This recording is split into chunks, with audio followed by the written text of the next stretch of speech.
muitos e muitos anos, ele é presidente dos profissionais da engenharia, da Associação dos Profissionais de Engenharia Civil e Agrônomo de Governador Valadares, que é o Dr. Gilmar Menezes da Silva. Você sabe o que é ASPEA? ASPEA? Pois é a Associação dos Profissionais da Engenharia Civil e Agrônoma de Governador Valadares. E ela tem uma diretoria que é composta por engenheiros da engenharia civil, engenharia ambiental, né? E poucas pessoas sabem, aliás, muitas pessoas não sabem de tantas coisas que existem e tem sede em Valadares. Gilmar, prazer te receber no nosso programa, tudo bem? Como é que vão as coisas? Tudo bem? Joia. Ontem eu te vi mais uma vez lá na reunião que o Paulinho Costa promoveu junto com o pessoal da Samarco e Renova sobre a captação de água em Governador Valadares, né? Da qual você participou da mesa e cujos engenheiros também hoje participam ativamente desse processo, né? Sim. De acompanhamento, né? Diretamente. Meu querido, o que essa associação representa para os profissionais da área e para o povo de Governador Valadares? Bem, Júlio, em primeira mão, bom dia a você e a todos os telespectadores. O objetivo maior da associação é mostrar à nossa comunidade o poder do profissional. O profissional, ele precisa ter um apoio onde alguma coisa que ele tem para ser resolvido, normalmente ele vislumbra o CREA. E nem sempre as coisas são resolvidas apenas com o CREA, tá certo? Todo profissional tem que ter alguém que fale por ele. E hoje nós temos a Associação dos Profissionais da Engenharia e da Agronomia, que é a ASPEA-GV, conforme você mencionou. Ela é quem está incumbida de resolver ou de dar apoio a esses profissionais, inclusive aos que chegam de fora. Que muitas vezes não têm um certo conhecimento aqui na cidade, vem para procurar serviço ou vem para trabalhar na nossa região, e a ASPEA hoje ela já está, de uma certa forma, capacitada para poder orientar esse profissional. Que bacana. E esses profissionais, por exemplo, toda pessoa que vai construir, né? Para construir alguma coisa, até algum fazendeiro vai construir a sua própria fazenda na área ambiental, e alguém vai construir alguma casa, algum prédio, algum imóvel, ele precisa sempre dessa orientação técnica do engenheiro civil, né? Perfeitamente. Para não fazer bagunça, para não fazer besteira, né? Isso. Você falou aí, na realidade a nossa associação ela é multimodal. Então nós temos não só o engenheiro civil, nós temos o engenheiro civil, o civil e ambiental, o engenheiro ambientalista também, o engenheiro eletricista, o agrônomo, o mecânico. Então, ela engloba todas as categorias da engenharia. E conforme você salientou, é muito importante isso, porque a arquitetura também não. Não, a arquitetura não. A arquitetura hoje ela tem um conselho dela. A nossa associação, ela é filiada ao CREA, que é quem é o órgão que rege a condição dos engenheiros. Os engenheiros, Junto a nós temos os geólogos também. Às vezes, por exemplo, o cara constrói um negócio, quando ele pensa que não, ele recebe uma intimação do CREA porque ele não está legalizado, ele não tem mapa daquilo, ele não tem planta daquilo, não tem nada. Exatamente. Né? E ele larga para lá, depois quando ele pensa que não vem uma multa para ele e ele não tem como ele recorrer mais, ele tem que pagar aquilo e o prejuízo é maior. Né? Exatamente. E isso é uma das coisas que é importante que se diga. O profissional da engenharia, ele tem que ser filiado ao CREA, tá certo? As pessoas que vão contratar ou que vão edificar, é importante que ele procure um profissional. É importante isso. Esse profissional, ele vai estar munido de um documento, que é o registro dele no CREA, e isso, inclusive, para a pessoa, para o cliente, vamos dizer assim, é importante, porque neste instante, ele está sendo ancorado, ou seja, ele está sendo protegido por um órgão que rege as normas para esse profissional, certo? Que é o CREA. E a associação, ela é ligada ao CREA, exatamente dando um apoio para que o profissional, no instante em que ele tem o direito de projetar, o engenheiro civil, ele projeta. Então, a pessoa, quando vai fazer, muitas vezes fica meio receoso de procurar um profissional, entendendo que a profissão, que a obra dele vai ficar mais cara. Ele acha isso. Ele vai e é o contrário, né? E é o contrário. Porque, por exemplo, nós temos em Valadares alguns bairros, e é propriamente um, já muito famoso na cidade, e está crescendo muito, que ele é todo feito praticamente de aterro, algumas partes dele de aterro. Aí o cara vai lá, não, eu contratei um topógrafo, um cara para bolar uma planta para mim, faz uma cada e a cadeia está descendo, por quê? Foi colocado em cima de um aterro, né? Ela não foi fincada, as colunas não deveriam ficar. Né? Tem casas que tem bairro que vai lá, que você vai lá, está tudo trincado as casas e apartamentos. Aí não sabe por quê? Por quê? Ele foi feito sobre aterros, né? Exatamente. Só quando foi compactado nem nada, simplesmente liso, o cara apaixonou com a área e compra a área. Só por cima, né? Né? Nós temos isso realmente em Valadares, temos alguns bairros que estão sendo passíveis de uma melhor orientação para os clientes nesses termos. Hoje nós não temos apenas um engenheiro construindo, tem várias outras pessoas que constroem sem a devida responsabilidade sobre aquilo. O que a gente, como eu acabei de falar, é preciso que a pessoa procure um profissional para que ele faça um projeto para ele, para a edificação, com as devidas condições das legislações municipais pertinentes. Certo? Que às vezes muda sempre. Sim, né? com certeza, vem sempre as modificações, como agora nós estamos passíveis de uma nova mudança, tá certo? Já está chegando aí a nova lei de uso do solo, a gente tem essa preocupação. Vocês já tiveram uma reunião com vocês todos lá na Câmara? Já estivemos lá na Câmara fazendo com este fim. Muitas vezes a pessoa que vai contratar uma pessoa para construir, ele entende que só de ele pegar um construtor que a obra vai ficar mais barata, e nem sempre. A pessoa não tem... O construtor é uma coisa. É uma coisa. O engenheiro é aquele que vai fazer a planta técnica de tudo, vai fazer um cálculo estrutural, para saber qual é a casa eu até pouco tempo atrás eu mostrei aqui, acha aqui para mim, Bruno, uns mapas, umas plantas que a CEPLAN me forneceu, até o representante da secretária está aqui te mostrando. Olha, nós temos aqui para orientar vocês quem vai fazer casa até 60 metros quadrados. Porque você tem que orientar a parte hidráulica, elétrica e um monte de outras coisas, né? O estrutural da obra. Está aqui, por exemplo, igual mostrando isso aqui, ó, porque eu tenho uma cartilha na própria prefeitura que fala sobre isso, onde é que você vai fazer, onde é que vai descer seu esgoto, vai encontrar onde. Porque as pessoas, na verdade, eu ganhei um lote ali, eu comprei um lote barato e eu vou construir uma casa ali para mim. E constrói a casa, chama um cara, paga o cara, não, eu vou fazer isso para você e faz de qualquer maneira. O cara pode ser bom de serviço, mas seria melhor, a casa ficaria melhor se tivesse uma orientação de um engenheiro, de um profissional. Inclusive, uma das coisas que você está falando e citando muito bem, a ASPEA, ela tem inclusive esse interesse de a pessoa que vai construir, o cliente que ele não tem um profissional já definido, ele pode procurar a associação, que a associação tem não vai indicar ninguém. Ela tem uma relação de profissionais. Pode escolher esse aqui. Você vai passado para o cliente. Inclusive está aí, ó, o telefone está lá, ASPEA, a Jequitinhonha 220 e o telefone.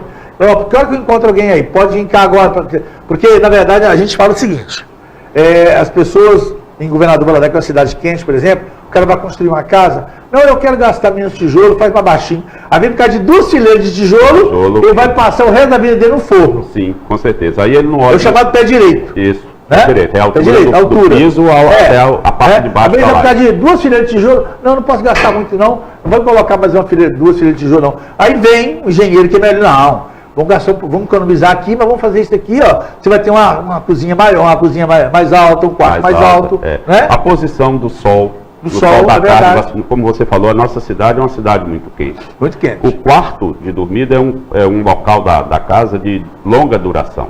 Você fica com um pouco mais tempo nele, lá. É verdade. Então, ainda que você tenha um ar-condicionado, mas se você estiver favorável à condição do sol, ou seja, contra, muitas vezes é possível fazer isso, contra o pôr do sol, por exemplo, a parte onde pegue menos sol na residência, você, consequentemente, vai gastar menos energia. E vai dormir melhor, com certeza, né? Porque o calor da parede durante o dia, ela fica ali um tempão. Né? É isso aí. Você, agora há pouco, nós estávamos falando a respeito de bairros novos que são lançados em Governador Valadares, e a pessoa não tem a preocupação adequada com a forma do terreno que está feito lá. Certo? É importante que se tenha isso. Nós está vindo aí, e nós podemos dizer isso, tem advogados que estão mais inteirados de uma nova norma que está chegando, que chama norma de desempenho, que é a 15.575, que o engenheiro que não estiver inteirado desse assunto pode sofrer sérias punições, sanções, em função do que vai ser cobrado dele.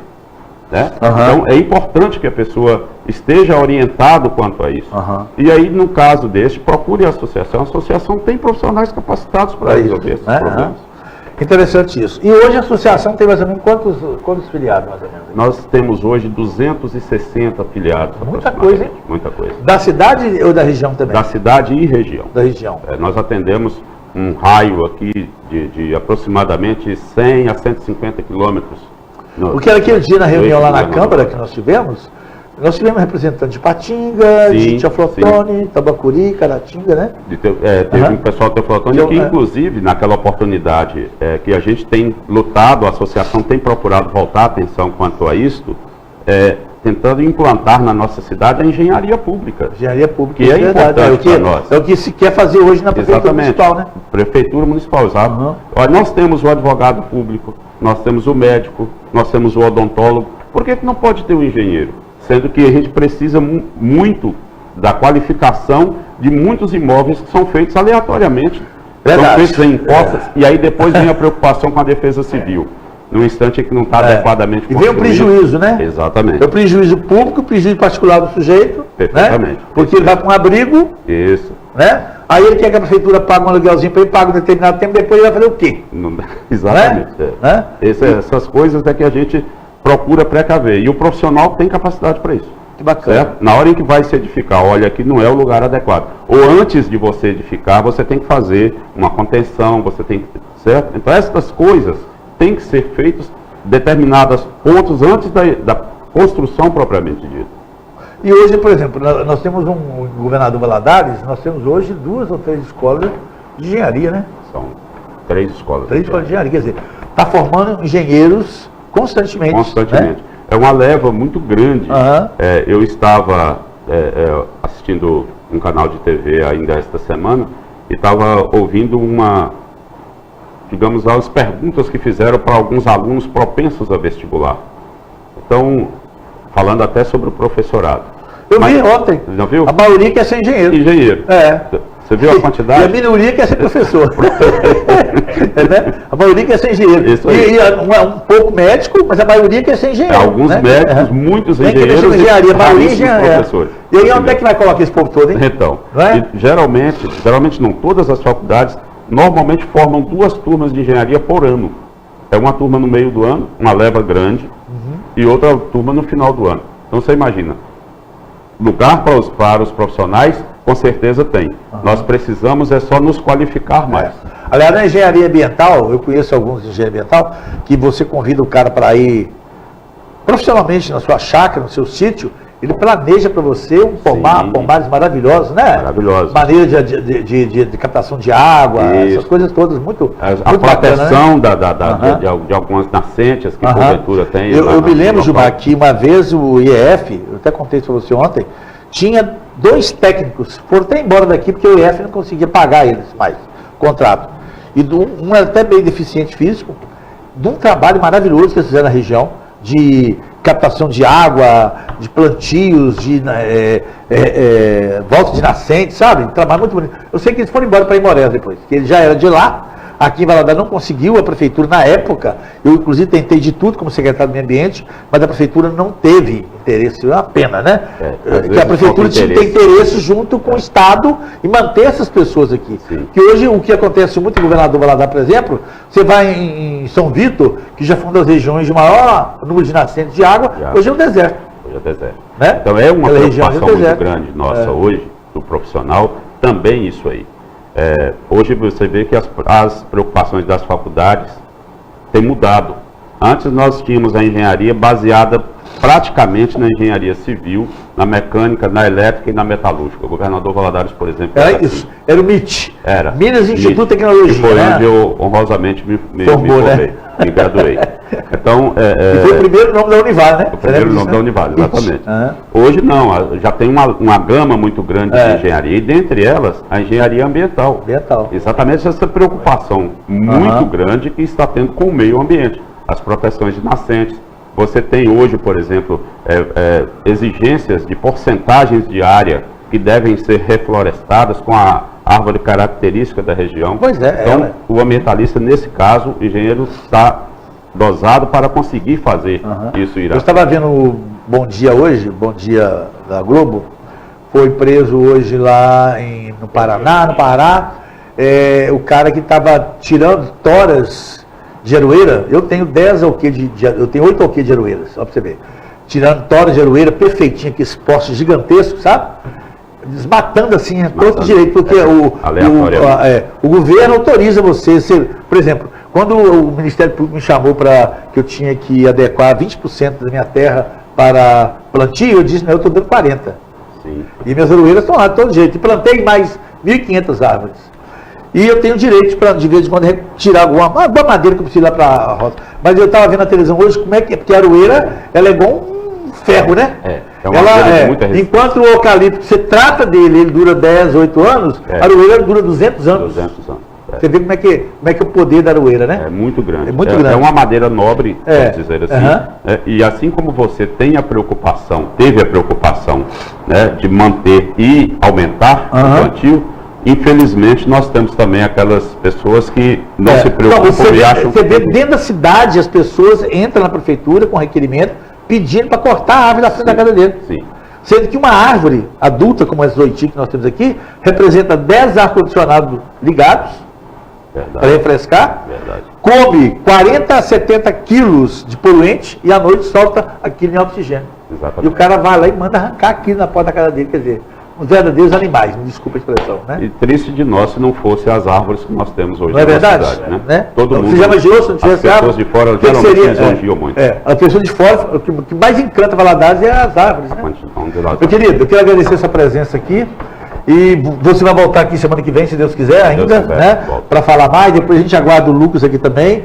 E aqui nos deu bolo hoje, né, Antônio, né? Doutor Antônio, que nos deu bolo. Nos deu bolo, pode vir, não veio. Está assistindo lá, né, Antônio Teixeira? Ô, dona Santa, avisa aí a sua filha que ela deu bolo pra gente aqui. Gilmar, foi muito bom te receber aqui, a gente espera mais.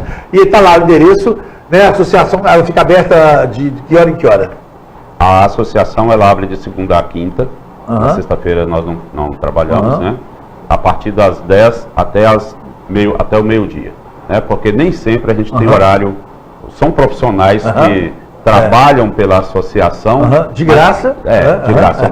São como se fosse uma prestação de serviço. Então ela fica aberta das 10 ao meio-dia. Ao meio-dia. Então depois colocar lá no direitinho, aberto das 10 ao meio-dia. Agradecer a sua presença aqui. Muito obrigado. Muito obrigado, eu te agradeço pela atenção. Obrigado. Nós estamos às ordens. Amém. Apoio cultural, voltamos já.